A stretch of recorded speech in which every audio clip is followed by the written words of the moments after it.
Magandang araw sa inyong lahat. Ako si Mayet, 38 anyos, at halos kalahati ng buhay ko, nanilbihan na ako bilang katulong sa iisang pamilya. Tahimik lang akong tao, hindi pala kibo, hindi rin pala kwento. Sanay akong magluto, maglaba, maglinis. Sanay din akong hindi pinapansin. Pero ngayong araw na to, gusto kong ikwento ang isang gabing hindi ko makalimutan, isang gabing sinira ko ang sarili kong paniniwala, at pati puso ko'y hindi na muling bumalik sa dati. Hindi ko rin alam kung kailan nagsimulang mag-iba ang tingin ko kay Sir Enzo. Siguro nung una kong nakita kung paano niya hawakan si Ma'am sa bewang tuwing aalis sila. Paano siyang umiti kahit pagod. O paano niya ako tinatawag ng, Mayet, salamat ha, tuwing may gusto siyang ipaabot. Maliit na bagay, pero sa taong hindi sanay pahalagahan, sapat na para ma-in love. Hindi ko rin alam kung kailan siya nagsimulang tumingin ng iba sa akin. Baka nung minsang nakita niya akong basa ng ulan, nanginginig, tapos inalok niya ako ng tuwalya.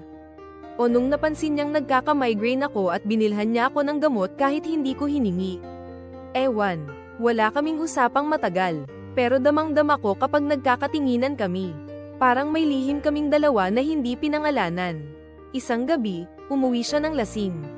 Si Ma'am ay nasa out of town na seminar, at ako lang ang naiwan sa bahay. Tahimik lang akong nag-aayos ng mga plato sa kusina. Dumaan siya, tapos bigla na lang umupo sa dining table. Mayet, tagay tayo kahit konti, sabi niya. Tumanggi ako noong una, pero pinilit niya. Tumabi ako, hawak ang baso. Nagtawanan kami, kwentuhan. Hanggang sa unti-unti siyang tumahimik, tapos, bigla niyang hinawakan ang kamay ko. Hindi ko inalis, hindi ko rin kinabo. Ang sunod kong naramdaman, mainit niyang palad sa balat ko. Hanggang sa dumulas ang kamay niya sa dibdib ko. Hindi ko alam kung sino ang naunang humawak, pero sa gabi ng yun, hindi lang siya ang pinasigaw ko, pati sarili kong konsensya. Hindi kami nag-usap pagkatapos. Tumingin lang siya sa akin. Tumayo, dumiretso sa kwarto. Naiwan ako sa kusina, basang-basa ng guilt, pero nag-aalab pa rin ang katawan. Alam kong mali, katulong ako, may asawa siya, pero sa gabing yun, hindi ko nakita si Sir Enzo bilang amo. Nakita ko siya bilang lalaking marunong humawak, marunong makinig, at higit sa lahat, nakita ko siya bilang lalaking kahit saglit lang, pinansin ako. Pero paano mo uunawain ang sarili mong pagkakamali, kung ang buong buhay mo, wala namang nagturo kung paano mahalin ang sarili mo? Lumaki akong sanay sa tahimik na galit, sa mga halakhak na may kasamang sambat. Maganda ka sana, Mayet, kaso wala kang silbi. Galing mismo yan kay Mama. Kaya lumaki akong takot magmahal. Takot masaktan. Takot na baka pag nagsalita ako, pagtatawanan lang din. Kaya nung may humawak sa akin ng may lamang, kahit mali, nagpadala ako. Hindi ko talaga alam kung anong pakiramdam ng may nanay na yayakap sa'yo. Kahit noong bata pa ako, parang laging may harang sa pagitan namin ni inay. Hindi siya masungit, pero hindi rin siya malambing. Ang love language niya ay trabaho, pag-aani sa bukid, paglalaban ng mga kumot ng kapatid ko, at pagsigaw tuwing may mali akong nagawa. Mayet, dahan-dahan ka naman, parang tanga kang kumilos. Yun ang madalas kong marinig, kaysa sa, anak, pagod ka ba? Kaya siguro noong 16 ako, hindi na ako nagpaalam. Umakyat ako sa jeep, dala ang isang bag na may ilang piraso ng damit, at dumiretso sa Maynila. Isang pinsan ang nagrekomenda sa akin sa isang ahensya. Sa unang tingin pa lang ni Ma'am Liza sa akin, alam kong swerte ko. Maayos silang mag-asawa. Si Sir Enzo, tahimik pero may presensya. Si Ma'am, maayos kausap. Bata ka pa, sabi niya, pero matalino kang kumilos. Doon ako unang nakaramdam ng papuri, at totoo, naiyak ako noong gabing yun, sa unang beses, hindi dahil sa sakit, kundi dahil sa gun. Habang tumatagal, parang naging pamilya ko na sila. Kasama ako tuwing Pasko, tuwing birthday ng anak nila. Pero may isang bagay akong hindi maamin kahit sa sarili ko, si Sir Enzo. Hindi ko alam kung kailan ako nagsimulang tumingin sa kanya hindi lang bilang amo. Baka nung minsang may lagnat ako at siya ang nag-abot ng gamot. O nung tinakpan niya ako ng kumot sa sofa dahil nakatulog ako sa pag-aalaga ng anak nila. Maliit na galaw, pero malalim ang tama. Sa bawat, good morning, Mayet, na sinasabi niya sa umaga, para akong batang sabik sa atensyon. Sa bawat pagkakataong magkatabi kami sa kusina, Habang nagkakape siya at nagwawalis ako, may tahimik na tensyon. Hindi namin ito pinangalanan. Pero ramdam ko, may pagitan naming hindi dapat ba't pwede pa ring maramdaman. Hanggang isang gabi, lasing siya. Si Ma'am, wala, nasa Baguio para sa business trip. Ako lang ang naiwan sa bahay. Nakaupo siya sa sofa, hawak ang basong may alak. Tara, Mayet, upo ka muna. Pahinga ka rin. Napaupo ako, dahil hindi ko rin alam kung bakit parang nanginginig ako sa presensya niya. Tahimik lang kami sa simula. Hanggang sa humawak siya sa kamay ko. Hindi yung hawak ng amo sa kasambahay. Mainit, mabigat, parang may ibang sinasabi. Dahan-dahan siyang lumapit, at bago pa ako nakaisip ng dahilan para umiwas, ramdam ko na ang hininga niya sa leeg ko.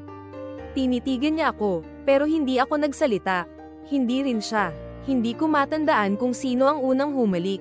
Basta ang alam ko, sa gabing yun, hindi lang katawan ko ang bumigay, pati lahat ng pinipigilan kong damdamin mula pagkabata. Yung lungkot, yung gutom sa haplos, yung tanong kung karapat-dapat ba akong mahalin. Lahat yun, sumabog sa katawan ko sa sandaling yun. Pagkagising ko kinabukasan, parang wala ring nangyari. Tahimik siya, tahimik ako, pero sa loob ko, may nabago na. At ang tanong ko sa sarili ko, paano mo itutuwid ang pagkakamali kung ang unang beses mong naramdaman na tao ka, ay sa mismong maling pagkakataon? Mabilis kumalat ang balita sa lugar namin. Sa umpukan ng mga nanay sa tindahan, sa labas ng parlor, sa mga nagbabantay ng labahan, may nangyari raw sa amo at katulong. Isang gabi raw, may narinig silang kakaibang ungol, tapos sigawan. Ang bahay namin, na dati tahimik, ngayon parang sentro ng tsismis. Hindi agad nagsalita si Ma'am Liza. Pero ramdam ko na ang lamig. Hindi na ako kinakausap sa umaga. Hindi na rin ako tinatawag kapag may kailangan siya.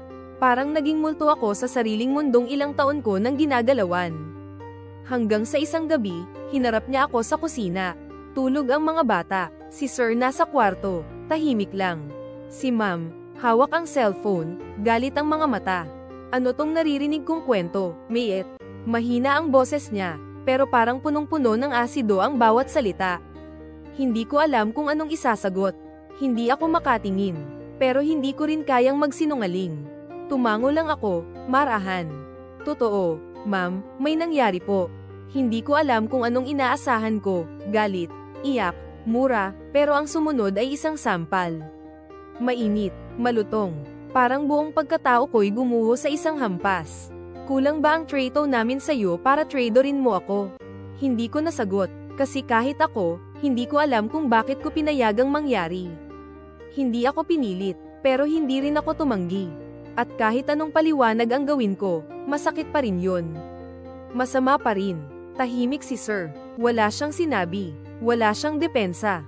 Hindi man lang niya ako tiningnan. Para bang wala siya sa eksena. Wala siya sa kwento. Ako lang ang salarin. Ako lang ang marumi. Simula noon, hindi na ako pinakain sa hapagkainan. Tinapay na lang ang almusal. Kape na lang ang hapunan.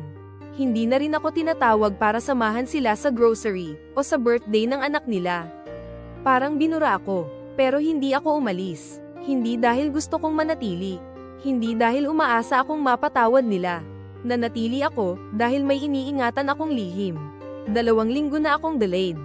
At bawat umaga, mas lumalakas ang hinala kong may nabuo sa loob ko, hindi lang guilt, kundi isang buhay. At araw-araw, habang nililinis ko ang mesa, habang pinupunasan ko ang baso na hinding-hindi ko na ulit mahahawakan kasama sila, tinatanong ko ang sarili ko, kung isang gabi lang ang naging basehan ng lahat, sapat ba yun para burahin ang lahat ng taon kong paglilingkod? At kung may nabuo mula sa kasalanang yun, kasalanan rin bang mahalin ko ang magiging bunga nito? 2 buwan ang lumipas mula noong gabing yun. Akala ko makakalimutan ko rin. Akala ko kakainin lang ako ng hiya, ng guilt, at tatahimik na lang ang lahat. Pero may mas malakas pa pala sa hiya, ang umaga na paulit-ulit kang nagsusuka kahit wala ka namang kinain. Noong una, di na dahilan ko lang sa sarili ko. Siguro dahil puyat, o kaya'y, baka dahil sa expired na tinapay. Pero habang tumatagal, iba na ang pakiramdam. Parang may gumagalaw sa loob ko kahit wala pa akong nararamdaman. Parang may nangyayaring hindi ko kayang itanggi. Kaya isang hapon, tahimik akong pumili sa health center ng barangay. Walang kasamang kaibigan. Walang kinakausap. Tulo lang ng pawis sa batok, hawak ang papel, habang iniikot ko sa utak ko ang lahat ng posibleng dahilan para hindi ito totoo. Pero hindi ako sininanggaling ng pregnancy test. 2 pulang guhit, maliwanag, diretso, walang excuse. Buntis ako. Sinubukan kong magpakatatag. Sinubukan kong magsinungaling. Baka kay Mang Leo to, sabi ko sa sarili ko. Yung driver na minsang tumabi sa akin sa jeep, yung dating naligaw sa text. Pero totoo, hindi kami umabot doon. Isang beses lang. Isang gabi lang. At alam ko kung kanino galing ang binhi sa sinapupunan ko. Kinabukasan, inipon ko ang lakas ng loob. Hinintay kong lumabas si Sir Enzo sa garahe, papasok sa sasakyan. Tinawag ko siya, "Sir, pwede po ba tayong mag-usap?" Tumigil siya. Tiningnan ako, hindi makatingin ng diretso. Ako naman, nanginginig ang tuhod, pero sinubukan ko pa ring tumayo ng tuwid. "Sir, buntis po ako." Tahimik, ilang segundo, pero parang may sumabog sa dibdib ko sa katahimikan niya. Tapos, mahinang bulong, "Hindi pwede to." Wala siyang sinabi pa. Pumasok siya sa kotse, isinara ang pinto, at umalis. Kinagabihan, si Ma'am Liza naman ang humarap sa akin. Sa sala, buong galit, wala siyang tanong, wala siyang paliwanag. "1 buwan," sabi niya. "Yan lang ang ibibigay ko. Makakaalis ka na dapat bago matapos ang susunod na sweldo." Wala akong nasagot, wala rin akong napiling lugar na pupuntahan. Wala akong ipon, wala akong nanay na pwedeng takbuhan. Lahat ng kamag-anak ko, matagal nang hindi nagpaparamdam. Ang tanging meron lang ako noon ay isang maliit na bag, ilang piraso ng damit, at ang batang tumitibok sa loob ko. Sa mga sumunod na gabi, natutulog akong nakatalukbong sa ilalim ng lumang kumot, tahimik na umiiyak, habang pinakikinggan ang katahimikan ng buong bahay. Wala na akong silbi, wala na akong espasyo, pero may isang bagay na hindi ko kayang talikuran, ang buhay na unti-unting nabubuo sa loob ko. At habang pinupunasan ko ang luha ko, paulit-ulit kong tinatanong ang sarili ko, kung may nabuo mula sa pagkakamali, dapat bang ituring itong sumpa o regalo? At kung ako lang ang may lakas na panindigan to, sapat ba yun para maging ina, kahit ako mismo'y hindi kailanman minahal? Sa lumang kwarto na inuupahan ko sa Tondo, siksikan, maingay, at may amoy na hindi mo alam kung galing sa kanal o sa lutong tuyo, doon ko unang hinawakan ang printout ng ultrasound ng anak ko. Malabo pa ang hugis, parang sinulid na nakapulupot, pero malinaw ang tibok. Buhay, may nilalang sa loob ko, bunga ng gabi ng kasalanan, oo, pero isa ring paalala na may silbi pa pala ako. Doon ako nagsimulang magsulat, hindi para humingi ng tawad, hindi para manumbat, kundi para maglabas, kasi sa buong buhay ko, walang nagturo sa akin kung paano maglabas ng sakit. Walang nagturo paano humingi ng yakap, paano magsabi ng, "Pagod na ako," o kahit simpleng, "Gusto ko rin namang mahalin." Sa bahay namin noon, tahimik lang dapat ang babae. Kumikilos, hindi sumasagot, hindi umiiyak sa harap ng iba. Kaya siguro nung unang beses akong niyakap ng lalaki, kahit mali, kahit amoy alak, kahit alam kong bukas ay may asawa pa rin siyang babalikan, hindi ako tumanggi. Kasi para sa isang taong hindi lumaki sa lamang, kahit pekeng init, init pa rin. Kahit mali, totoo sa katawan. May mga gabi noon sa bahay ni na Sir at Ma'am na naririnig ko si Sir Enzo sa garahe. Nakaupo, minsan may bote, minsan wala. Tahimik siyang umiiyak, buo pero basag. Hindi niya alam na naririnig ko. At sa mga gabing yun, nasabi ko sa sarili ko, hindi pala ako lang ang wasak. Pareho kaming may mga pader na hindi namin maakyat. Pareho kaming tahimik, pero malalim ang sigaw sa loob. Kaya nung nagtagpo ang katahimikan namin, pumutok na parang bomba. Walang paabi, walang direksyon, basta sumabog na lang. Pero kahit paanong paliwanag, ang totoo, ako ang naiwan. Ako ang may dinadala, ako ang pinili ng kahihiyan. Pero ngayon, habang nakatitig ako sa maliit na hugis sa ultrasound, alam kong may mas mahalaga pa kaysa sa galit, sa hiya, sa lungkot. Paninindigan ko to, dahil kung may isang bagay akong natutunan sa katahimikan ng buhay ko, ito yun, minsan, hindi mo kailangang marinig ang, "Kaya mo," para tumayo. Minsan, sapat na yung paghinga mo sa umaga para sabihing hindi pa tapos ang laban. At ngayong may isang pusong tumitibok sa loob ko, mas mahigpit pa sa yakap, Mas malinaw pa sa kahit anong salita, natuto akong magmahal ng walang kondisyon. Pero bago ako tuluyang maniwala na kaya ko to mag-isa, may mga tanong pa ring humahabol sa akin tuwing gabi. Kapag ang mali ay nagbunga ng buhay, may karapatan pa ba tayong sumaya? At kung ang taong dahilan ng sakit ay minsang naging dahilan ng saya, kasalanan ba kung minsan pa rin natin siyang naaalala sa init ng gabi? Hindi ko akalaing makakayanan ko. Sa unang araw ko bilang helper sa Carinderia, nakayuko lang ako buong shift. Bit-bit ang tiyan, bit-bit ang hiya. Mga mata ng customer, hindi may iwasang dama po sa akin, hindi dahil maganda ako, kundi dahil halata ang kalagayan ko. Walang singsing, walang kasama. Pero kahit masakit, ngumiti ako. Dahil wala akong ibang pagpipilian kundi ang lumaban. Sa bawat takal ng kanin, sa bawat hugas ng plato, iniipon ko hindi lang pera kundi lakas. Araw-araw, nagbibilang ako ng palugit. Kailan lalabas ang bata? Magkakasya ba ang kita sa paanakan? May matitira pa ba para sa gatas? Doon ko nakilala si Aling Mercy, may-ari ng Carinderia. Tahimik siya noong una, pero nung minsang hinimatay ako sa init, siya ang unang tumakbo papunta sa akin. Sa loob ng maliit na backroom ng Carinderia, pinaypayan niya ako, pinainom ng tubig, at kinumutan habang nanginginig pa ang kamay ko. May anak din akong hindi pinanagutan, bulong niya sa akin habang pinupunasan ang pawis ko. Pero buhay pa rin kami ngayon, di ba? Tumawa ako, kahit gusto kong maiyak. Simula noon, hindi na lang siya boss. Para na siyang ina, isa sa mga bihirang taong niyakap ako kahit hindi niya kailangang gawin. Hindi kasalanan ang magmahal, sabi niya, pero may kasalanan sa maling panahon. Tumatak yun sa akin. Siya rin ang tumulong sa akin maghanap ng murang lying-in clinic. Ipinaalam niya sa kakilala niyang midwife ang kalagayan ko. Pinaalalahanan niya akong laging magbaon ng biskwit at tubig. Pati vitamins, minsan siya na ang bumibili kapag wala na akong kita. Isang gabi, habang pinapaalog ko ang tiyan ko bago matulog, naisip ko si Ma'am Liza. Hindi dahil gusto kong humingi ng tawad.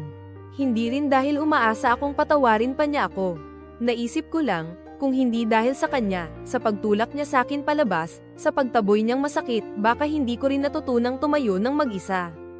Kaya kumuha ako ng papel at ballpen, at sa ilalim ng ilaw na kumikislap-kislap pa, nagsulat ako. Hindi ng sorry, kundi ng salamat. Dahil sa inyo, ma'am, sulat ko, natuto akong hindi lang basta sumunod, kundi tumayo para sa sarili ko. Natuto akong magdesisyon, kahit wala akong kasiguraduhan. At natutunan kong kahit iniwan ako ng mundo, pwede pa rin akong magsimula. Habang tinutupi ko ang liham, ramdam ko pa rin ang bigat. Hindi sa tiyan, kundi sa puso. Pero kakaiba na ang bigat na yun ngayon. Hindi na siya pain ng kinahihiya. Isa na siyang lakas na pinili kong bitbitin. Pero minsan, pagtulog na ang lahat, tinatanong ko pa rin ang sarili ko, kung ako ang bunga ng katahimikan at pagtitiis, may karapatan ba akong sumigaw para sa sarili ko ngayon? At kung ang kasalanan ko'y nagtulak sa akin tumayo, dapat ba akong ikulong sa kahapon, o karapat-dapat din ba akong mahalin muli? Buwan ng Hunyo, maalinsangan ng hangin. Sa Carinderia, singaw ng mantika at amoy ng ginisang munggo ang bumalat sa paligid. Pawis na ako kahit umaga pa lang. Ang tiyan ko, halos hindi nakasya sa duster ko. Mabigat, pero hindi lang sa katawan, mabigat din ang mga araw. Akala ko, kalmado na ang lahat. Akala ko, natuto na akong lumimo. Hanggang sa may pumasok na lalaking hindi ko inaasahang muling makikita, si Sir Enzo. Tumigil ang mundo ko ng sandaling yun. Napatulala ako, hawak ang platong may adobong atay. Hindi siya nagsalita agad. Tumingin lang siya. Pareho kaming hindi huminga sa unang minuto. Payat siya, mas mapatla, parang mas matanda. Pero yung titig, pareho pa rin, yung titig na minsang nagpahina sa akin. Pero ngayon, ako na ang matatag. Lumapit siya sa counter. Mayet, mahinang boses. Gusto kong makita ang anak ko. Hindi ako agad nakasagot. Parang kinuyam ang dibdib ko. Parang inakyat ng lahat ng multo sa katawan ko ang lalamunan ko. Lahat ng sakit na itinago ko, lahat ng gabi ng iyak, lahat ng hiya sa palengke, sa health center, sa sarili, bumalik. Pero hindi ako lumuhad. Hindi ako nakiusap. Tiningnan ko siya sa mata, at marahang sinabi, hindi mo ako minahal. Hindi mo ako pinili, pero itong batang to, wala siyang kasalanan. Wala siyang dapat bayaran para sa mga kasalanan nating dalawa. Tumango siya. Hindi nagpilit. Parang alam niyang wala siyang karapatang magsalita pa. Tinignan niya ang tiyan ko, tapos napayuko. Walang dramatikong yakapan. Walang sorry. Wala ring, mahal pa rin kita. Tahimik lang. At sa katahimikang yun, doon ko naintindihan, hindi ko na siya kailangang balikan para lang maramdaman ko na may halaga ako. Dahil ngayon, may pinoprotektahan na ako. Isang maliit na nilalang sa loob ko na hindi kailanman kailangan ng ama para maramdaman kong buo na ako. Pagkaalis niya, pinaikit ko ang mga mata ko. Huminga ako ng malalim. Sa unang pagkakataon, hindi ako nayanig sa presensya niya. Ako ang nanatiling matatag. Ako ang hindi lumubog. Pero bago ako bumalik sa paghuhugas ng pinggan, isang tanong ang kumakalmat sa puso ko, kahit hindi nakita kailangan, may puwang pa rin ba sa puso ko ang lalaking minsang naging dahilan kung bakit ako bumangon? At kung sakaling lumapit siyang muli, anong klaseng babae na ako ang sasalubong sa kanya ngayon?